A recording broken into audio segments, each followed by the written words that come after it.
野果游艇集团甲中信金融管理学院携手为海洋教育向下扎根。12号这天，伫咧安平野果游艇城举办 MOU 签署记者会，会中邀请台南市长黄伟哲以及教育局长陈成辉共同参与。伫市府长官见证之下，透过三合作，共同带动台南市教育体育观光发展。野果游艇中信国际金融学院 MOU 记者会，3、2、1，请签署。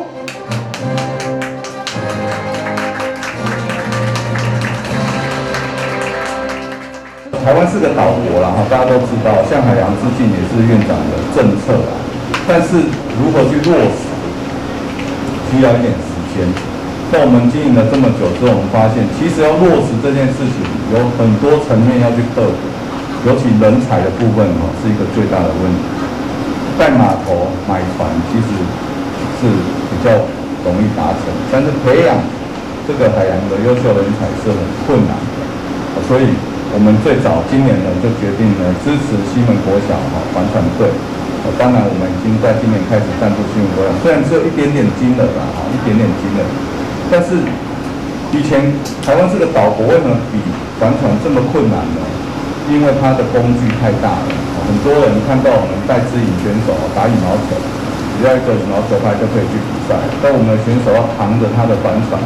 到处去比赛，这个成本是很昂大的，所以政府没有支持他们，那我们业界先走。希望这个岛国呢，海洋就在我们旁边嘛，我们培养这个选手来参加帆船比赛，应该是很容易的事情。那希望亚果先支持。高专领域可以带来更多的企业来支持我们这个帆船的运动。这次在这个亚果的合作课程还有合作的活动上面我们希望能够普及性的让我们的大学生跟国中、高中的学生都能够全面的来参加这个海洋活动。那事实上，台南在黄市长的这个领导下是得天独厚，可以进行这么优雅那这么有活力的一个运动的大舞台。那我们学校非常幸运离亚果应该是最近的大专院校所以我们未来会积极的跟侯总这边还有他的团队来做配合，那让我们的学生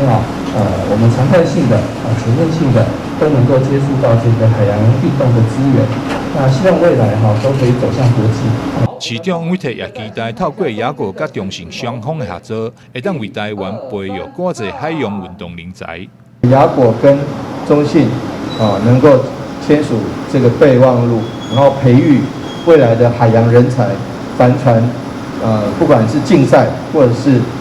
这个喜欢海洋、喜欢帆船、喜欢水上活动的这些人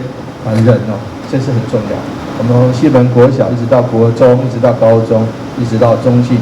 到大学，那这样子的话，一起能够为台湾这个四面环海的国家，能够培育更多的人才。野果伫进前就未少三合合作经验，赞助西门实验小学帆船队，甲沿海中学合作推行海洋教育课程，并赞助大专院校帆船队，甲高雄科技大学合作三合专班，支援各式帆船赛事。近年来更积极响应政府海洋政策，将台湾海洋教育向下扎根，透过三合合作，将教育资源甲大专院校共享。佮透过实施计划，望会当提供学生伫毕业了后的舞台，建立完整的海洋运动学习甲就业管道。台南新闻张秀伟采访报道。